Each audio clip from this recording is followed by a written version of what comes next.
Comprendre ce qui s'est passé ce matin vers Nyanzal.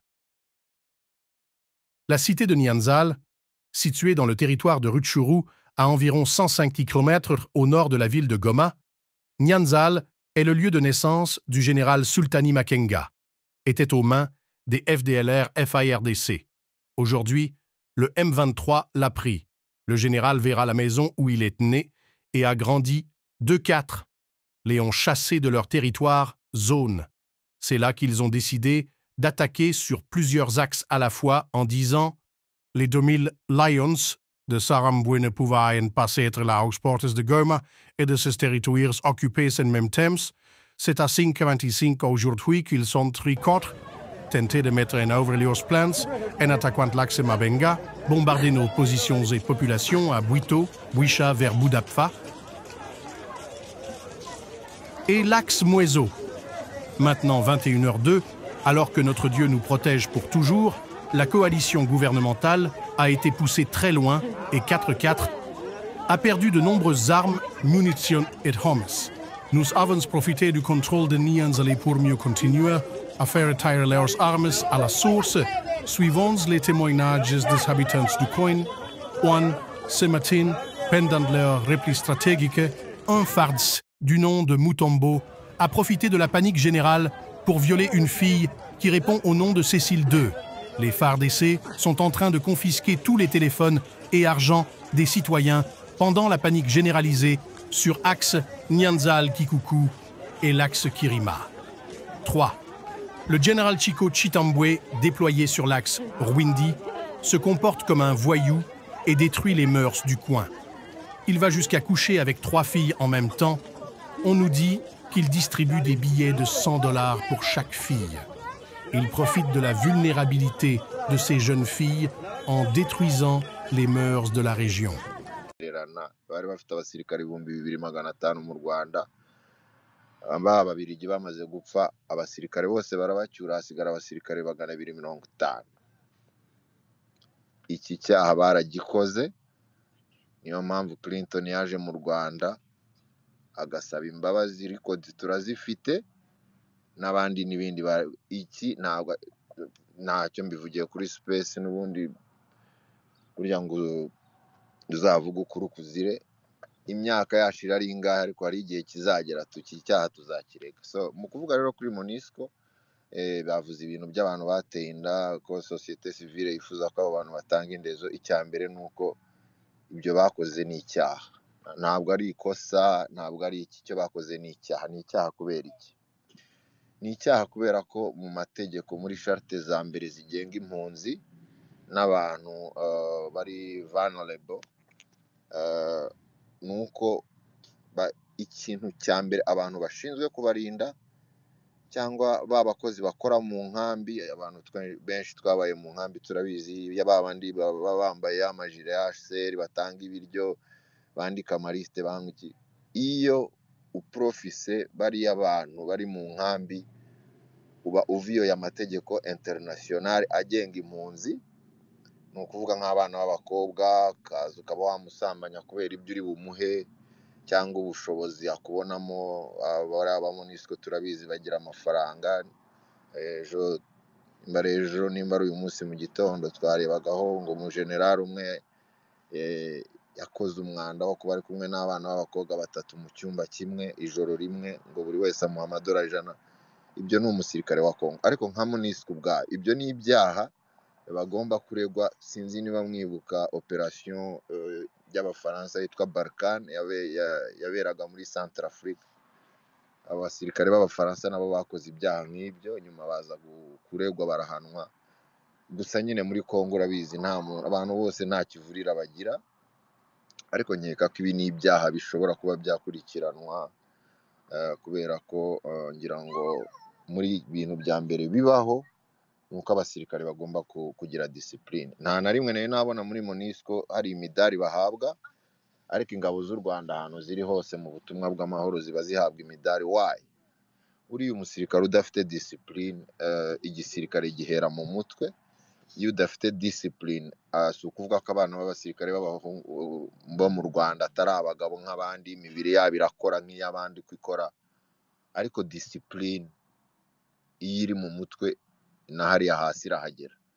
Aba batindi rero baje kwirirwa babunza izo ntindi zabo, bakaba basize babyaye abana bashobora kuzangara, bakaba batazagira kivurira. Numva ni ibindi bibazo byiyongera mu bindi, urabizi n'abakurera n'ibibazo byinshi. So nkaba numva rero izo arizo input zanjye cyangwa icyo numvaga nshaka kuvuga hano. Ikindi mvuze kuri titre ku ivuko rya Mwenyewe habohowe, Imana ishimwe. Nabonye hari abantu bandika ko ashobora kugira amahirwe yo kubona inzu yavukiyemo. Izo ni emotions ziri incomparable, nagira amahirwe agasanga igihagaze. Ngira ngo murabizi ko bari abantu nta mutima bagira, n'inyamaswa ushobora gusanga barayitwitse bakarimbura n'imisingi bakayivanaho. So igihari reka dukomeze dusaba Imana, turebe ko abantu bajya mu mahoro, bagasubira mu ngo zabo bahunze bari mu gihugu, n'abari hanze bakagaruka, n'abandi bose ntihazagire uzongera gupfa. Murakoze. mwanyemera nkagira icyo mvuga, ubu turumvikana?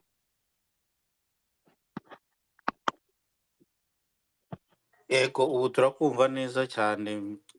Metere wakomerezaho rwose. Rwose turumvikana. Yego, ubu turakumva rwose.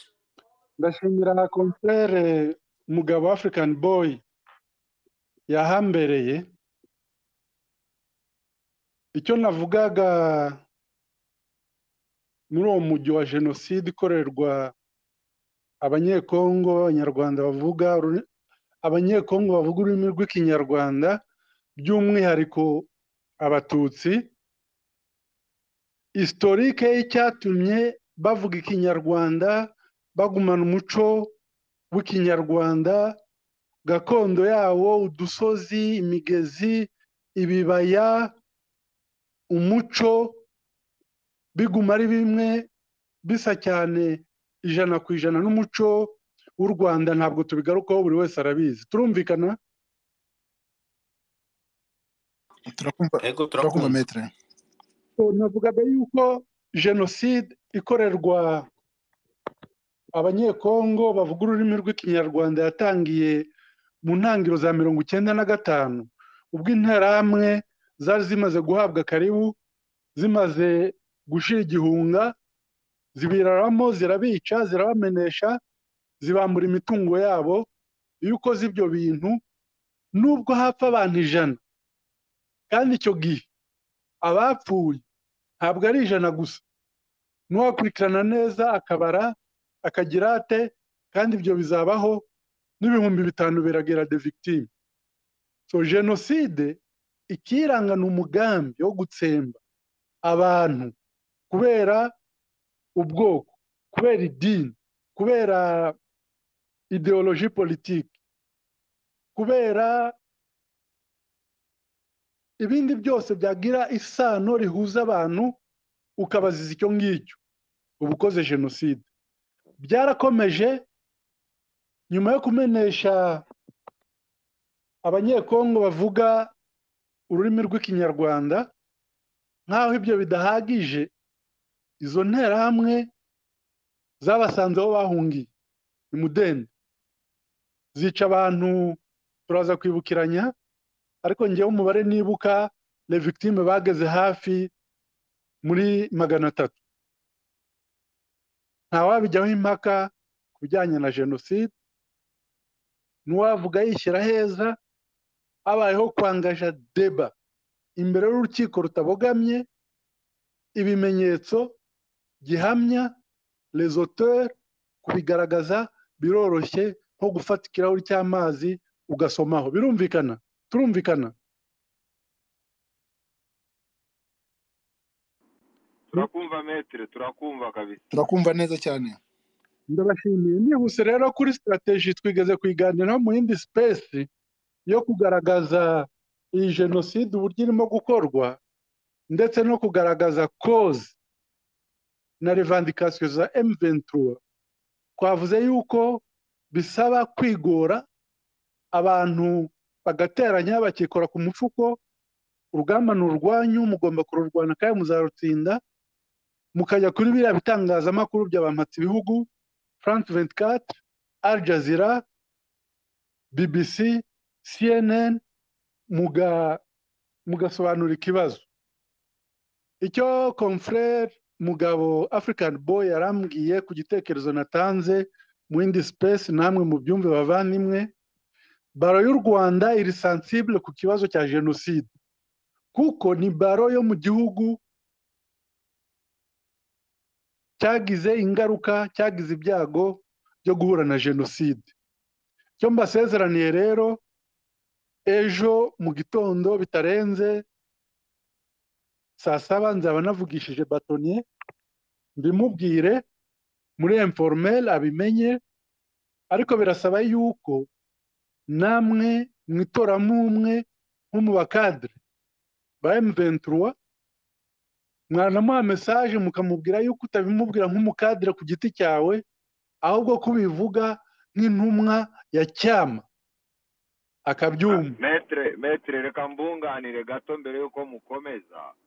Abantu bari hano nta muntu n'umwe wo muri M23 urimo, nta mukadere n'umwe wo muri M23 uhari, n'abantu gusa b'abakongomani, abenshi barahunze, hari n'abandi bahari. N'abantu bababazwa n'ibiri kubera iwabo. So aha rero byumvikane nta mukadere nta n'umuntu wa M23 urimo, n'abaturage rwimbi dusanzwe twese turi bene ngofero. Mbese komeza. Ndagushimiye, kandi igituma ubivuga gutyo na susceptibility ndabyumva. Aho naringeze ndaza kubivugana na Minister na Sniper, turangije mfite nimero zabo turaza kuvugana tubikomeze. Birasaba yuko M23 ya approachinga baro y'u Rwanda, kandi baro y'u Rwanda izabyumva vuba. Baro y'u Rwanda iganira na baro ya Amerika, iganira na baro y'Ubufaransa, iganira na baro y'Ubwongereza, iganira na baro zose. Ikindi, baro y'u Rwanda nk'igihugu limitrofe ya Congo, gucreatinga iyo awareness ikoresheje platform z'u Rwanda nabyo ni umusanzu ukomeye cyane, kuko baro ibarizwa muri societe civile. Icyo reka tugipfundike, mwacyumvise. Ndaza ibindi kubiganira mu gikari na honorable minister. Hanyuma kuri analyse mwansabye gukora, perezida kumara amezi 3 yose atarashyiraho guverinoma, nta kindi bisobanura, ni ukurangara, ni irresponsabilité, nta n'ahandi biraba. Ubwo Prime Minister Sama Lukonde yarizayiningaga, murabizi muri domaine zanyu zitandukanye, murabikurikira ku isi yose. Iyo Premier Ministre démissionnier, automatiquement gouvernement yose ira démission. Turumvikana bavandimwe, muranyumva? Turakumva neza. Murakoze. Noneho bimaze kuba, bimera nk'ikintu kibanga kigize gute, nyuma tuza kubona muri bya bitangazamakuru byabo, sino kuvuga ngo haciyeho communique ivuye muri presidence ngo bamusabye gukomeza inshingano ze, ngo akexpedia les affaires courantes, ni ukuvuga meanwhile akomeze inshingano. Kuri perezida witwa ko yatsindiye indi manda, ntabwo yatsinze. Uburyo amatora yagenze twese twarabibonye, ntabwo mbigarukaho. Ku gihugu kiri muri crise ikomeye mu ntambara, ku gihugu gisanganywe ibibazo bikomeye cyane, kumara amezi 3 atarashyiraho guverinoma ntabwo birabaho. Ubundi abakwiriye kubibazwa n'izindi nzego. Simbizi niba iwabo Senate na Chambre des Députés zikontrolinga guverinoma, nta na rimwe nari nakabikurikiye numva bahamagaje minisitiri ngo ajye kwisobanura. Ntabwo nkurikirana politike zabo cyane, niyo mpamvu icyo nababwiraga njye ndi umunyarwanda. Yakagombye kubibazwa, yakagombye guhamagazwa uwo witwa ko ari premier. Ntabwo sena, ntabwo chambre de député yahamagaza perezida. No mu bihugu bifite demokarasi nkangaha mu karere mujya mukurikira, mbabwiye nko mu gihugu cyacu cy'u Rwanda, iyo mu rwego rwo kugenzura ibikorwa bya guverinoma chambre de député cyangwa sena isanga ikibazo kirenze minisiteri imwe cyangwa gifite intera iri hejuru, basamoninga prime minister. Ntabwo chambre de député, ntabwo senate no mu bihugu biteye imbere cyane ifite ubushobozi n'ububasha bwo gusamoninga president. Iyo prime minister abaye summoned mu izina rya guverinoma, agenda nk'uhagarariye guverinoma. So kuba chambre de député yongirwa nteko yagiyeho, kuba senate ivuga ko yagiyeho ikaba itarasamoninga premier ministre urimo ku expedia les affaires courantes ngo imubaze atari ko guverinoma nyaguverinoma izajyaho ryari, ni umwihariko, ni ubudasa, ni umugayo kuri uwo muperezida witwa ko yabonye indi manda, ni umugayo kuri systeme yose. Icyo reka nkiveho, nimuza kugira ikibazo mumbaza muraza kukimbaza. Hanyuma mwambaje mutese rura ruzinduko i Doha Qatar rugendereye iki? Munyemerere nihuse cyane duhere ku ruzinduko i Bruxelles mu Bubiligi, tujye mu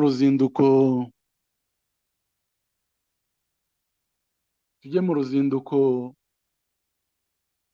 Turkey Istanbul, niturangiza tujye i Doha.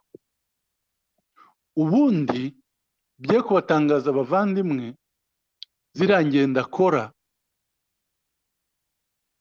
ku isi yose, muranyumva? turakumva neza. Ku isi yose ukuriye diplomasi, ububanyi n'amahanga, ni imwe muri atribi zikomeye za souverinete y'igihugu.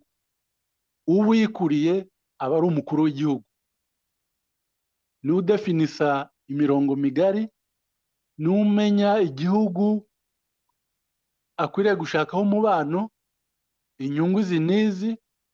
Minisitiri w'ububanyi n'amahanga aba ari intumwa y'umukuru w'igihugu. Turumvikana? Ariko ukuriye diplomasi ni umukuru w'igihugu.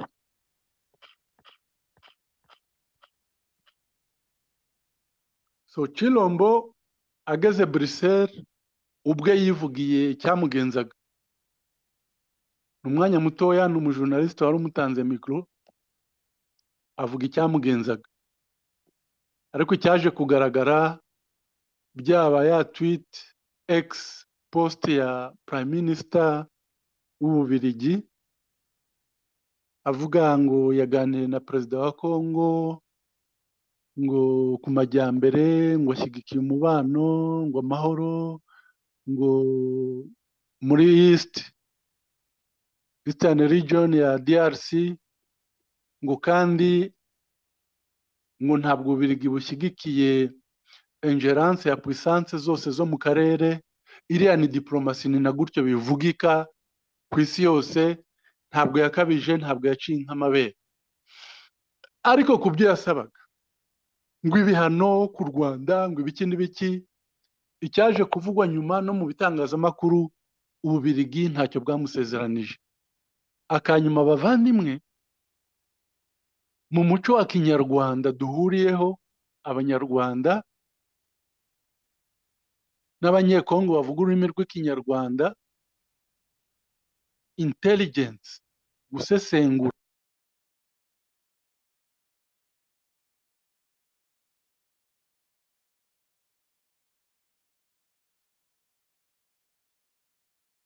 ntabwo tukumva. Metre uratwumva? ubu turumvikana. Ubu turakumvisha. Alo?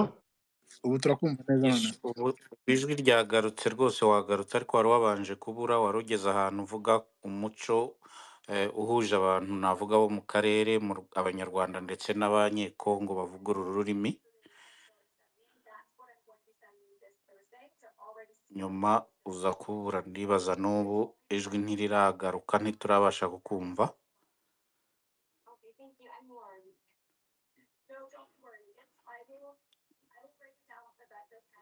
Metre ntabwo tukumva, sinzi niba byagenze gute.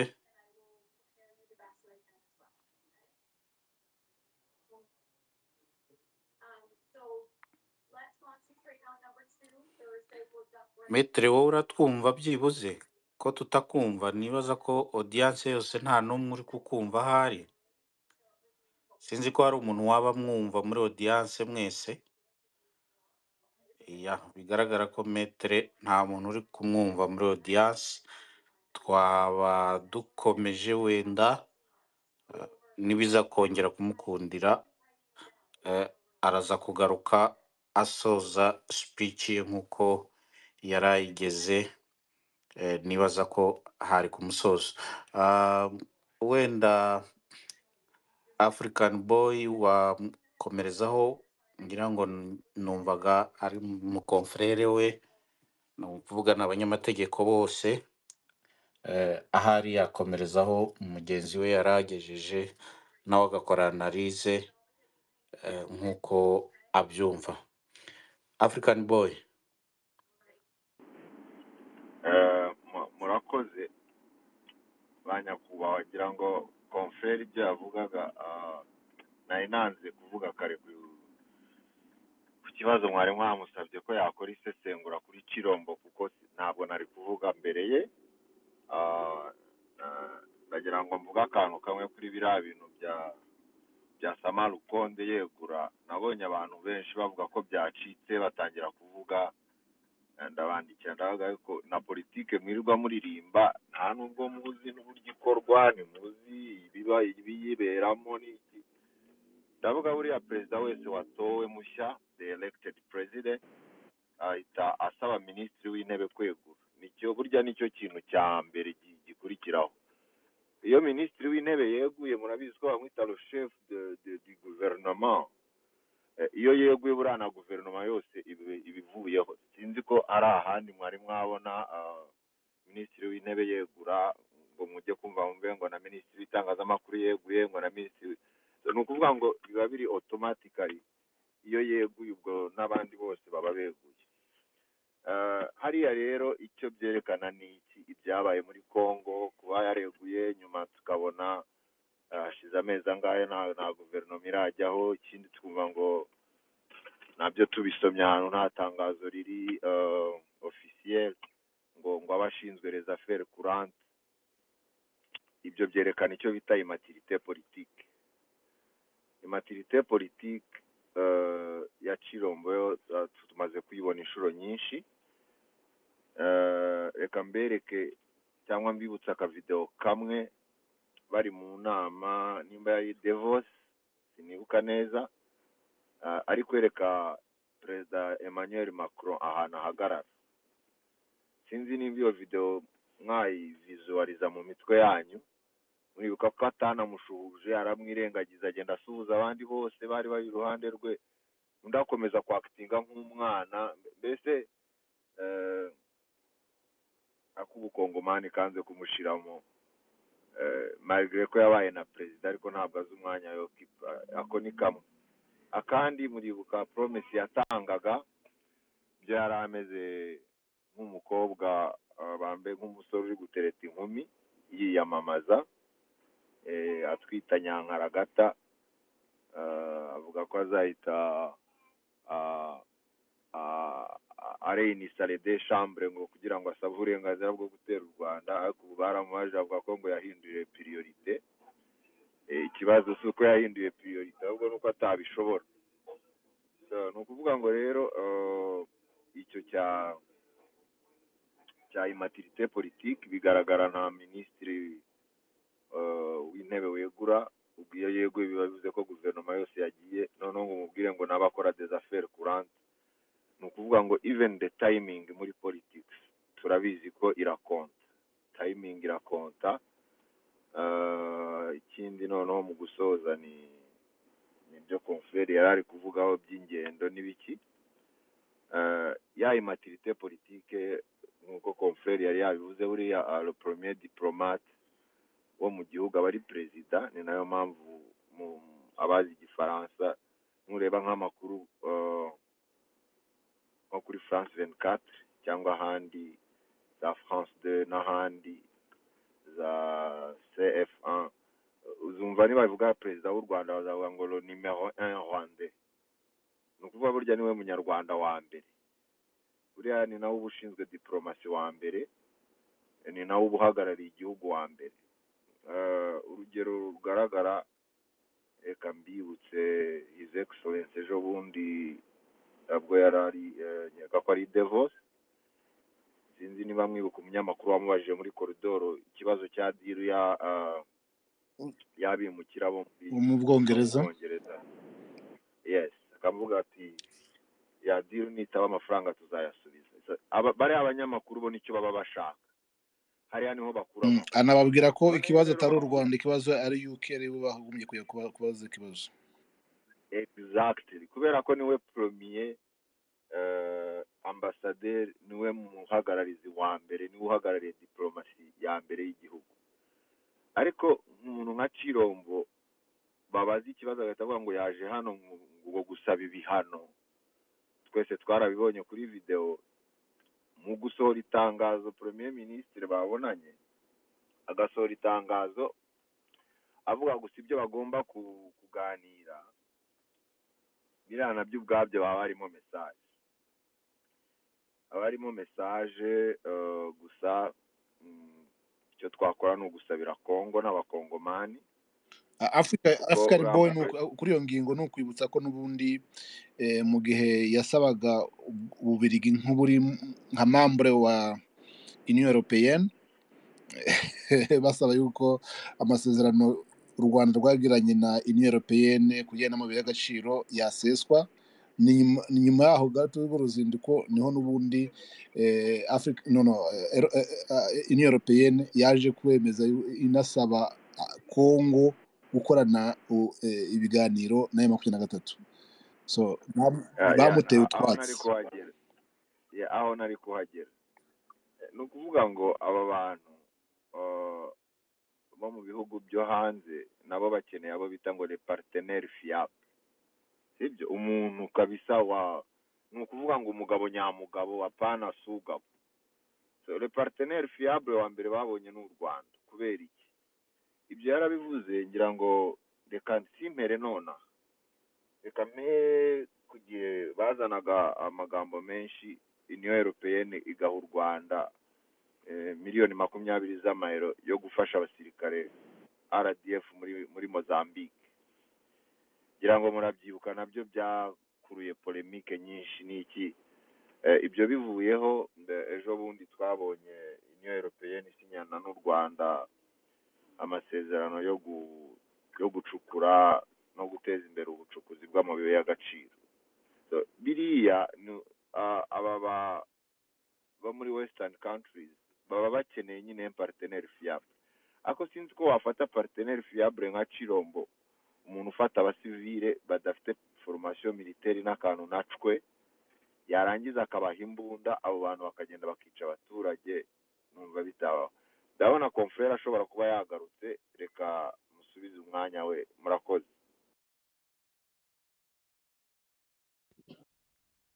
Yes, murakoze. None ndumva yafata umwanya turumvikana. Niba hari ibibazo baza kumubaza n'abandi bazamuka bafata mic.